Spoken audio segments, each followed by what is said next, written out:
I'm from the hood. Like, that's just say if I'm fighting right now on the street, I'm not gonna just straight box you. I'm gonna swing and then I'm gonna pick you up. You going up? Gervonta Davis say you need the money. Shit. What's going on with you and Gervonta? If I'm a boxer, he a boxer, you a boxer, we all need the money. I ain't doing it for free. Thank you. What if Gervonta said, hey, I'll come up to 154. I'll come up to 154 while you talking. Oh man. You go to you'll fight Gervonta at 154? I wish him the best. That's all I'm gonna say. Why did they come? Is it because they feel they need to come for the guy that seems like he's on the top right now? And right now, you're the guy on the top, so everybody. Gervonta Davis speaking about you. Is that ever a possible fight? Yeah, if he want to dare to be great, he can be like all the other fighters that moving up 2 weight classes and daring to be great. You would fight him. Man, tell him to come up there. He got to come to win 54. He said I got a glass chin, so tell him to come and touch it. Wow, man. Gervonta said you got a glass. He said I got a glass chin. Tell him to come and touch it. At 147? At 147. I'll make 147 for him. Ooh, see, oh man. He gonna have a pre-camp. Then what the people gonna say? Oh, he's beating up on little guys. I don't know. Bro, when people, what I got from that is he's a hater. You don't know me as a person. Let's say you don't like me. Like, you don't know me. Like, you feel me? And I don't give a fuck. Him. And everybody in the crew, I mean, with him. Gervonta Davis calls out Terence Crawford after Jake Paul fight. Crawford didn't hold back here. You can tell there's real dislike for Tank, not just competition. He respects Tank's talent, but questions his attitude. This kind of honesty adds fire to their rivalry, making fans wonder what would happen if they ever shared the ring. But I know how you is. You be sizing niggas up, bro. Keep it a stack. Did you in your head size up Floyd? Like, you know what I'm saying? If we was ever... Keep it real, boy. Keep it real. I'm never that type of guy. I think that's some grimy shit. Always been happy for him, been a fan of his, and I never imagined us fight. Yeah. I never looked at him like, man, I know I'll be this. But you capping, bro. I never thought like fantasy fight me versus Floyd. Nah. Never. I never just was with a person and looked at him like, man, I'll beat his ass. Never. That's some hating type shit to me. Like plotting. Yeah, like. And just after this clip, Gervonta finally responded to Crawford's comments. After Crawford's remarks, Tank didn't stay quiet. He fired back on social media, calling out Terence directly and setting the internet on fire. The two traded words and fans loved every second of it. It's clear now this beef has moved way beyond respect.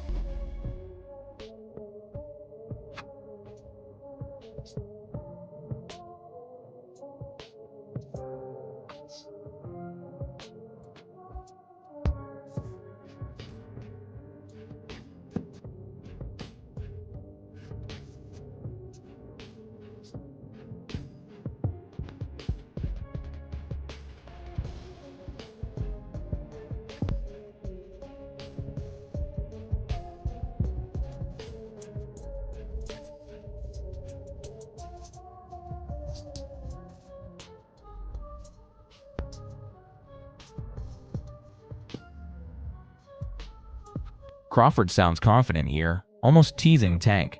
He's saying Gervonta avoids the real challenges, the fighters who can truly test him. There's a calm authority in Crawford's tone, like a veteran who's seen it all and knows exactly where Tank stands in the boxing food chain. You know, unification, right? I know we last talked Big Bro first to Tank, right? And then, or is it?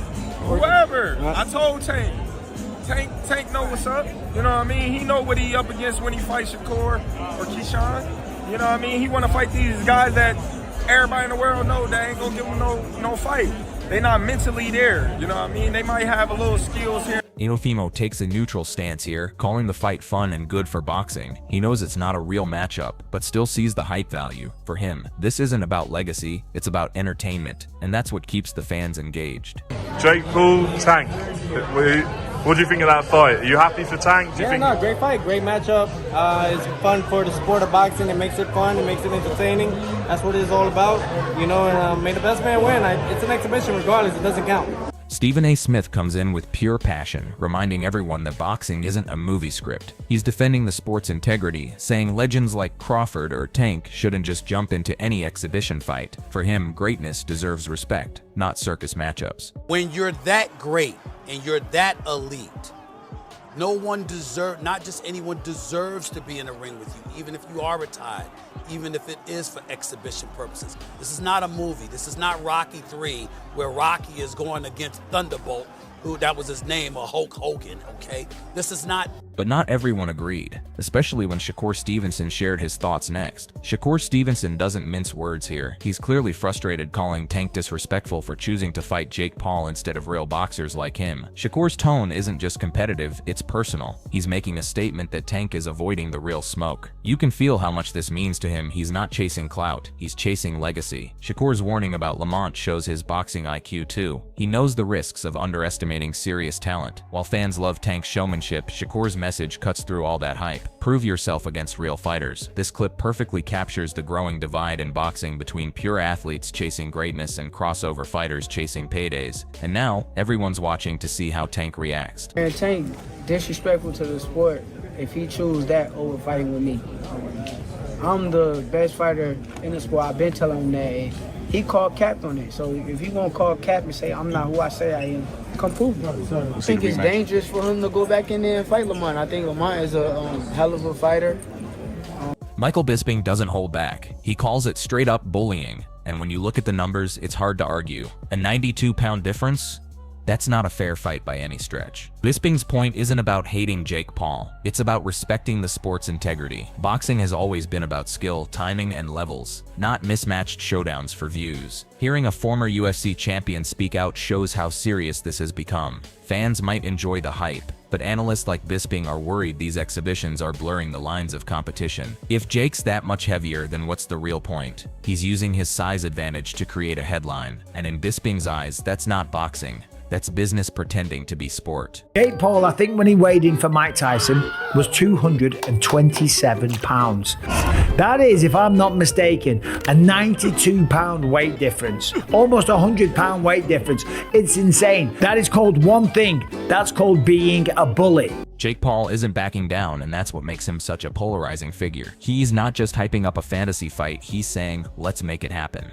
Jake knows how to sell a story, but behind that confidence is also self-awareness. When he says, I don't know if Gervonta needs Jake Paul, it's his way of controlling the narrative. He's acknowledging the critics while still calling out a world champion. The height comment is classic Jake, part joke, part challenge. He thrives on controversy, and every quote adds more fuel to the fire. Whether you love him or hate him, he's forcing everyone to talk, and right now, the boxing world is split. Is Jake being brave or just reckless? Either way, the buzz around this possible fight has officially exploded. Gervonta Davis just posted that he would beat the brakes off of you if you guys fight. Yeah, I mean, I'll be down. Let's run it. Like, I'll be super, super down. I don't know if Gervonta needs Jake Paul. Let's be clear, right? Is there a height limit in boxing? Jeff Mayweather breaks it down calmly, but truthfully, this matchup makes no real sense. His tone says it all. This isn't competition, it's business. A 2,000-pound fighter going up against someone nearly 50 pounds lighter doesn't sound fair in any universe. Jeff knows boxing inside out, and when he says he doesn't understand why the fight is happening, that's serious. He's basically voicing what most purists feel, exhibition or not. There's a line between entertainment and absurdity. Still, Jeff acknowledges that Jake's name brings attention and money, and maybe that's the only reason this fight exists. His analysis hits the balance perfectly, realistic, honest, and free of hate. In the end, it's another reminder that not every big-name fight truly belongs in the ring. It's kind of weird, because Jake Paul is extremely bigger than Tank. And I mean, but with it being a exhibition, it makes sense. It's fine. He got a big name that he's going to be fighting, but I mean, it really makes no sense because he's going to be weighing over 200 and some pounds. Tank's going to probably be win maybe at the most 147, 150. So I don't even understand why the fight is happening.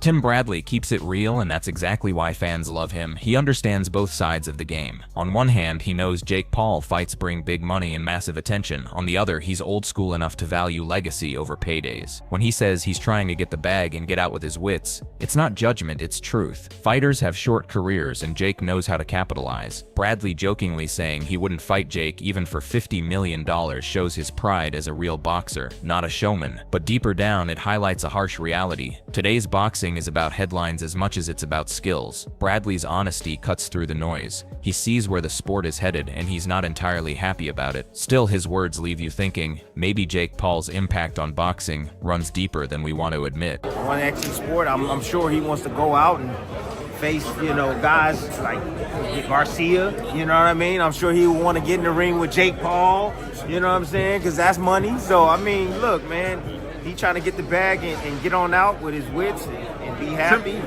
Timothy Bradley versus Jake Paul, would you take it? No, I wouldn't. Not for $50 million? Jake Paul. Lamont Roach Sr. speaks like a true boxing man, calm, focused, and realistic. You can sense the disappointment when he says things aren't lining up as planned. That's the harsh side of boxing the fans rarely see. Behind every big name and headline, there are fighters waiting, training, and hoping for opportunities that sometimes never come. Lamont keeps it professional though. No bitterness, just honesty. He knows fans wanted that rematch, but the sport moves fast, and no one can afford to wait around. His words also show a lot of respect for the grind. We just can't sit around and wait, we gotta move forward. That's the spirit of every fighter trying to build their legacy without letting business politics slow them down. It's a reminder that not every fight is about drama. Some are just about persistence, patience, and pride. Well, that's the fight we won, and I think that's the fight the fans won, such after a great fight like that. Everybody was looking forward to the second bout, but unfortunately, things ain't line up as planned, so we just can't sit around and wait. We gotta move forward and continue out. Crawford's take here is pure logic mixed with concern. He's not hating on Tank or Jake, he's just being real about the numbers. A 35-pound fighter stepping up against a 200-pound man? That's not a fair matchup, and Crawford knows what that means inside the ring. His experience gives weight to his words. He's been in wars, he understands reach, power, and timing. When he says Jake just too big, he's not exaggerating. He's warning the visual of Jake landing one good punch and it being over isn't trash talk, it's truth. Crawford is showing respect to the sport's fundamentals. Weight classes exist for a reason. It's the kind of insight that only a champion can give. The voice of someone who's been there. Fans might still crave the spectacle, but Crawford's calm realism brings everyone back to reality. Entertainment should never come at the cost of safety or respect for the game. Jake Paul versus Tank Davis, they just announced the fight. What's your instant reaction to that? I don't know what's going to happen with a 135-pounder going up against a 200-pounder. I think it's not a real fight. Jake just too big. Tank ain't gonna be able to get in from that jab.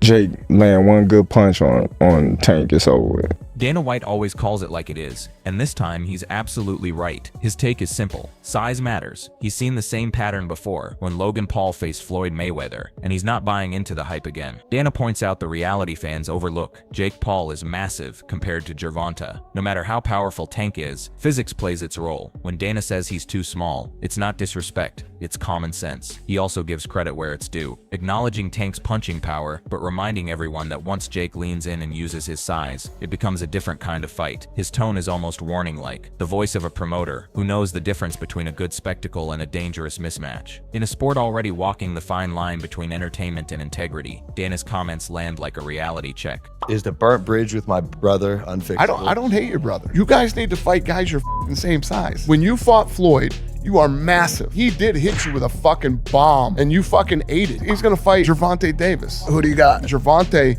I think, hits way harder than Floyd, but he's too small. Your brother's gonna be able to get inside on him, put his weight on him, tie him up. I hear your critique on fighting guys the same size as you.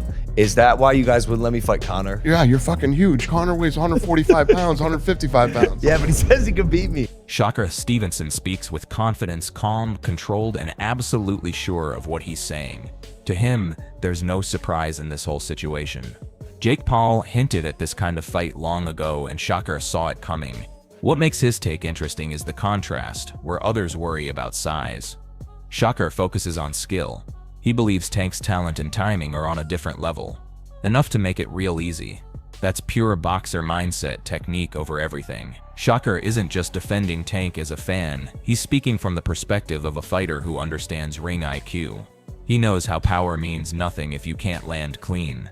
His final no way, nope, isn't arrogance, it's conviction. For Shocker, boxing is about skill, not spectacle, and his confidence in Tank's ability reminds everyone that sometimes the purists still have the last word. So I can see Tank just outboxing him and making it real easy. Is there any way you could, any realistic or legitimate way in your mind you could see Jake Paul winning a fight against Tank? No. No way. Nope. This whole storyline has turned into something much bigger than a simple call-out. Gervonta Davis versus Terence Crawford. Even the thought of it has boxing fans buzzing worldwide. It's skill versus precision, speed versus experience, ego versus legacy. If Tank somehow shocks the world and beats Crawford, his status would skyrocket, from knockout artist to all-time great. But if Crawford dominates, it proves once again why he's pound for pound the most complete fighter of this era. Both men are confident, calm, and built for pressure. You can feel it. This isn't just talk anymore. It's personal pride. The only question left is who really wants it more. Now it's your turn. Who do you think wins this dream clash? Drop your prediction in the comments below and let's see whose side the real boxing fans are on.